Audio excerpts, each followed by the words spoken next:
राधे राधे। कैसे हैं आप लोग? ईश्वर कृपा से आप सब अच्छे होंगे। ईश्वर सब पे कृपा बनाए रखे, सबका कल्याण करें। आज मैं बताने जा रही हूँ राधा अष्टमी व्रत जो है वह कब है और हम यह राधा अष्टमी क्यों मनाते हैं, पूजन विधि, सामग्री, महात्म एवं किन किन चीज़ों का हम भोग लगाएं राधा रानी को, जिससे माता की प्रसन्नता प्राप्त हो। तो चलिए अब बताते हैं राधा अष्टमी कब है और ये क्यों मनाते हैं। प्रत्येक वर्ष में जो भादो मास की जो शुक्ल पक्ष की अष्टमी होती है, जो तिथि होती है ना, द्वितीय, चौथ, पंचमी, छठ, सप्तमी, अष्टमी, इस तरह से। तो जो भादो मास की शुक्ल पक्ष की अष्टमी होती है वह राधा अष्टमी पर्व उस दिन मनाया जाता है।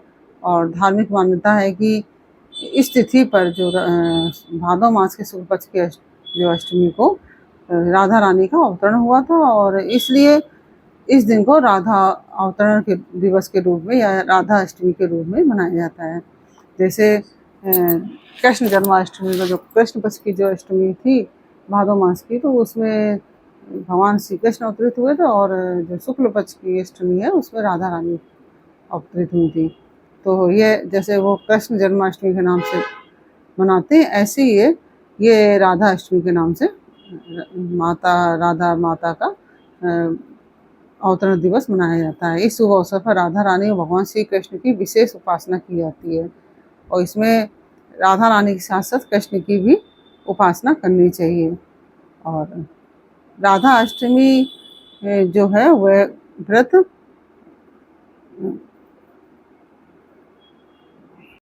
जो राधा अष्टमी का जो पर्व है वह 2024 में 11 सितंबर को मनाया जाएगा। ग्रंथों के अनुसार श्री कृष्ण और राधा अष्टमी की इस दिन पूजा की जाती है, और श्री कृष्ण और राधा जी की पूजा करने से साधक को सुख फल की प्राप्ति होती है।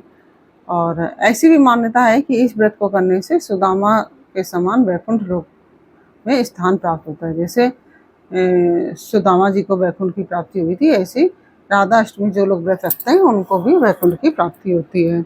और राधा अष्टमी को बहुत ही शुभ माना जाता है, और यह पर्व जो है राधा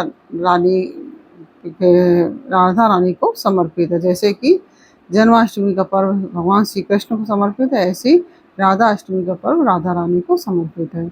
इस दिन सच्चे मन से व्रत किया जाता है, और जो ऐसी मान्यता है कि इस दिन राधा रानी के अवतरण दिवस के को अगर कोई साधक व्रत रखता है तो उसको अनंत कोटि फल की प्राप्ति होती है। जो एकादशी का जो व्रत होता है उससे भी अधिक फल की प्राप्ति राधा अष्टमी का व्रत रखने से होती है। एक कहते हैं कि ऐसा भी कहते हैं कि राधा अष्टमी का व्रत का प्रभाव एकादशी की एकादशी से भी सहस्त्र गुना फल प्राप्त होता है राधा अष्टमी के व्रत का प्रभाव। तो अगर आप राधा रानी का व्रत रखना चाहते हैं, उपासना करना चाहते हैं, तो आप उपासना कीजिए। इसके साथ ही इसमें आयु की भी वृद्धि होती है और सौभाग्य की भी अपार वृद्धि के लिए ये राधा अष्टमी का व्रत किया जाता है। अगर आप भी इस व्रत को कर रहे हैं तो अष्टमी तिथि से ये शुरू होने से पहले आप जान लें कि यह व्रत किन किन चीज़ों का इस व्रत में सेवन किया जाता है। क्योंकि राधा अष्टमी कल, क्योंकि मुझे वीडियो डालने में लेट हो गया है, तो यह राधा अष्टमी व्रत कल है। और राधा अष्टमी जो भादो मास के जो कृष्ण पक्ष शुक्ल पक्ष की अष्टमी है वो 10 सितंबर को रात्रि में 11:11 पर शुरू हो रही है। 2024 में रात्रि को 10 सितंबर की रात्रि में 11:11 पर प्रारंभ हो जाएगी, और 11 सितंबर को रात में 11:46 पर समाप्त हो जाएगी। सनातन धर्म में सूर्योदय से ही तिथि की गणना की जाती है। ऐसे में यह व्रत जो है हम सब 11 तारीख को ही रहेंगे। और राधा अष्टमी का शुभ मुहूर्त इस प्रकार से है, यह आपको शुभ मुहूर्त भी मैं बता रही हूँ। शुभ मुहूर्त है 11 सितंबर को सुबह 11:03 से लेकर दोपहर में 1:32 तक शुभ मुहूर्त है पूजा करने का। तो इसमें आप प्रातःकाल स्नान आदि करने के पश्चात आप स्वच्छ कपड़े पहने और व्रत का आप संकल्प लें और पूरा दिन आप राधा रानी का व्रत रखिए। और राधा अष्टमी के दिन जो शुभ मुहूर्त में पूजा एवं व्रत का संकल्प लेता है, तो व्रत के दौरान आप जो भी व्रत संकल्प लें, वह फल, मिठाई, आलू, साबूदाना की सब्जी, शकरकंद, कूटू के आटे के पकोड़े आदि खा सकते हैं। कूटू का आटा, सिंघाड़े का आटा, यह सब आप सेवन कर सकते हैं। तो इसके अलावा दूध और दही को भी फलाहार में शामिल कर सकते हैं। और खाना बनाने में आप जो साधारण नमक होता है वह नमक मत प्रयोग करिए, आप सेंधा नमक का प्रयोग कीजिए। और एक बात का विशेष ध्यान रखें कि इन चीज़ों का सेवन करने से पहले आप राधा रानी को भोग अवश्य लगाएं। जो भी आप ग्रहण करें उसके पहले राधा रानी को भोग अवश्य लगाएं, समर्पित करें भगवान को, इसके बाद आप ग्रहण करें। और राधा रानी को आप जब इस व्रत कर लें, वो संकल्प ले लें व्रत का, उसके पश्चात आप राधा रानी को आप पंचामृत से स्नान कराइए, भगवान कृष्ण और राधा रानी को। अगर आपके पास राधा रानी की मूर्ति नहीं है तो आप भगवान जो लड्डू गोपाल हैं उनको भी स्नान करा सकते हैं राधा रानी के नाम से।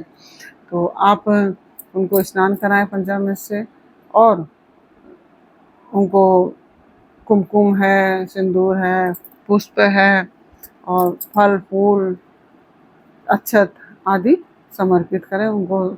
और उनको नए वस्त्र पहनाएं भगवान माता राधा रानी को। अगर आपके पास नए वस्त्र नहीं है, जो आपने जन्माष्टमी के दिन पहनाए वही पहने रहने दीजिए, लेकिन आप अगर हो सके तो नए वस्त्र पहनाएं। और इसके पश्चात आप उनका भोग लगाएं। और किशोरी जी को जब भोग लगाएं, राधा रानी को ही किशोरी जी कहते हैं, तो जब उनका भोग लगाएं तो यह कहें कि तदीयम वस्तु गोविंदम तुभ्यमेव समर्प्य। इस तरह से आप, नहीं तो आप हिंदी में भी बोल सकते हैं, हे किशोरी जी, जो भी मेरे पास है वो आपको दिया, आपका ही दिया हुआ है, और मैं आपको आपका दिया हुआ आप ही को अर्पित कर रही हूँ या कर रहा हूँ, और मेरे इस भोग को आप स्वीकार करें। तो इस तरह से आप भोग लगाएं माता रानी को।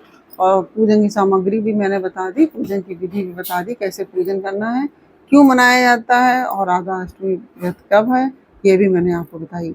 और कथा इसके बाद अवश्य सुने और आरती अवश्य करें।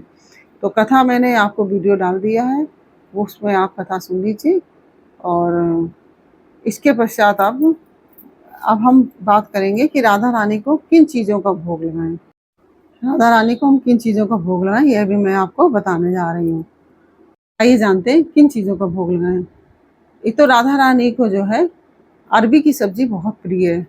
अरबी आप लोग जानते हैं, जिसको घुइयाँ भी बोलते हैं, तो वह राधा रानी को बहुत ही प्रिय है। कहा ऐसा भी कहा जाता है कि राधा रानी को अरबी की सब्जी का भोग लगाना बहुत ही शुभ माना जाता है। और राधा रानी को पंचामृत का भी भोग लगाएं, क्योंकि पंचामृत भी राधा रानी को बहुत प्रिय है। दूध दही आदि भी राधा रानी को बहुत प्रिय है। और राधा रानी को मेवे का भी भोग लगाएं। राधा रानी और कृष्ण कन्हैया को, दोनों लोगों को राधा मतलब जो पंचामृत का भोग अवश्य लगाएं। और अरबी की सब्जी का लगाएं। खीर आप बना सकते हो तो खीर भी बना लीजिए, खीर का भी भोग लगाइए इस तरह से। और पूड़ी का भोग लगाइए, पक्के खाने का लगाइए, कच्चे खाने का भोग नहीं लगाया जाता है। और इसमें देसी घी के बने व्यंजन होना चाहिए भगवान के भोग के लिए। तो आप राधा रानी के लिए इस तरह से आप अरबी की सब्जी है, खीर है, पंचामृत है, पूड़ी है, ये सब चीज़ें आप राधा रानी को भोग अवश्य लगाइए। दूध है, दही है, मेवे हैं, फल फूल, मिठाई आदि। खोए की चीज़ जो मावा होता है ना, मावे की भी मिठाई राधा रानी को बहुत ही प्रिय है। और राधा रानी के साथ साथ आप भगवान श्री कृष्ण को भी की भी पूजा कीजिए, उनको भी भोग लगाइए राधा रानी के साथ। और इसी तरह से ये मैंने आपको बताया कि किस तरह से आपको पूजा करनी है, किन किन चीज़ों का भोग लगाना है, और किस तरह से कौन सी सामग्री प्रयोग करनी है और पूजा की विधि आदि मैंने आपको बताई। ये आपको जानकारी कैसी लगी ये मुझे कमेंट बॉक्स में अवश्य बताइए। अच्छी लगी हो तो वीडियो को लाइक शेयर अवश्य कीजिए और कमेंट में राधे राधे अवश्य लिखिए। राधे राधे जपेंगे चले आएंगे मुरारी, इसलिए आप लोग राधे राधे अवश्य जपिए। सभी को राधा अष्टमी की हार्दिक शुभकामनाएं और राधा रानी की कृपा आप सब पर बनी रहे और हम पर भी बनी रहे। इसी के साथ हम अनुमति चाहेंगे। फिर मिलते हैं आपसे अगले वीडियो में एक नई जानकारी, एक नई कहानी के साथ। तब तक के लिए राधे राधे।